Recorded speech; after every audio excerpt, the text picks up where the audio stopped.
Hello అండి అందరికీ.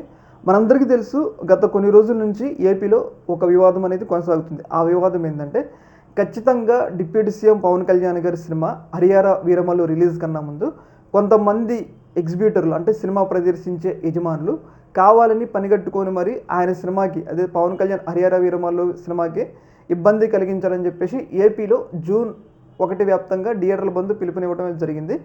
June 12వ తారీఖు ఏదైతే 'హరిహర వీరమల్లు' డిప్యూటీ సీఎం పవన్ కళ్యాణ్ గారి సినిమా రిలీజ్ అవుతుందన్నమాట. అయితే ఇలా నా సినిమా కన్నా ముందే వీళ్ళు ఎందుకు ఇట్లా నా సినిమా మీద కక్ష కట్టారని చెప్పేసి డిప్యూటీ సీఎం పవన్ కళ్యాణ్ గారు ఒక ఆలోచనలో భాగంగా ఆయన కూడా రివెంజ్ తీర్చుకోవాలని చెప్పేసి ప్రయత్నాలు అయితే చేస్తూ ఉన్నారు. అందులో భాగంగా ఏదైతే సినిమా థియేటర్లో సరైన వసతులు, అంటే మనం గమనించినట్లయితే పార్కింగ్ కానీ, థియేటర్ కెపాసిటీ కానీ, దానికి అన్ని అనుమతులు ఉన్నాయా లేవా, అలాగే థియేటర్లో అమ్మే ఎంఆర్పి రేట్లు, అంటే సమోసాలు కానీ ఇవన్నీ కాదు, వీటన్నిటిని కూడా చెకింగ్ అయితే చేస్తూ ఉన్నారనమాట. అంటే ఆయన సినిమాకి వీళ్ళు వ్యతిరేకంగా తిరిగారు కాబట్టి పవన్ కళ్యాణ్ గారు ఆయన దగ్గర ఉన్న అధికారంతో ఏదైతే సినిమా థియేటర్లో మీద రైడ్లు చేపిస్తున్నారో, అలాగే కొన్ని థియేటర్లు సరైన మెయింటెనెన్స్ పాటించిన థియేటర్ల మీద కొన్ని సీజ్ కూడా చేస్తున్నారనమాట. అయితే ఈ సందర్భంలో ఏదైతే అధికారులకి, రెవెన్యూ అధికారులు, పోలీస్ అధికారులకి ఒక షాకింగ్ నిజం అయితే తెలిసింది. ఆ షాకింగ్ నిజం ఏంటంటే, వైజాగ్లోని ఒక మల్టీప్లెక్స్ థియేటర్లో పాప్కార్న్కి సంబంధించిన ఒక పాప్కార్న్ బయట మహా అయితే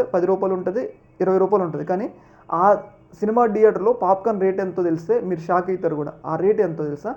ఓన్లీ ఒక ఫ్యామిలీ ప్యాక్ పాప్కార్న్ వచ్చేసి రూ. 770 అంటే దీన్ని బట్టి మనం గమనించినట్లయితే సినిమా థియేటర్కి సంబంధించిన యజమానులు ఏదైతే సమోసాలు, కూల్ డ్రింక్స్, వాటర్ బాటిల్స్ వీటి పేరు మీద ఏ స్థాయిలో ప్రజల దగ్గర డబ్బులు దోచుకుంటున్నారో మనం ఇక్కడ క్లియర్గా అర్థమవుతుందన్నమాట. అయితే ఇలా రైడ్లు చేయటం ఏదైతే ప్రజలకి తక్కువ రేట్లకి, నియంత్రణకి ధరలు అందించడం మంచిగా ఉంది. కానీ ఇక్కడ డిప్యూటీ సీఎం పవన్ కళ్యాణ్ గారి మీద కూడా ఒక విమర్శ వస్తుంది. ఆ విమర్శ ఏంటి అంటే, ఇప్పుడు డిప్యూటీ సీఎం పవన్ కళ్యాణ్ గారు ఈ స్థాయిలో ఆయన చర్యలు తీసుకోవడానికి కారణం ఏంటి అంటే, ఆబ్వియస్లీ ఆయన సినిమాకి వ్యతిరేకంగా వీళ్ళు వ్యతిరేకంగా నిర్ణయం తీసుకున్నారు కాబట్టి ఆయన దగ్గర ఉన్న అధికారాన్ని వినియోగించి ఇప్పుడు వీళ్ళ మీద చర్యలు తీసుకుంటున్నారు. ఒకవేళ డిప్యూటీ సీఎం పవన్ కళ్యాణ్ గారికి సినిమా అడ్డంకి లేకపోతే ఆ ధరలు అట్టే కొనసాగేవిగా, అంటే ఇక్కడ ప్రజలకి అల్టిమేట్గా నష్టపోయేది.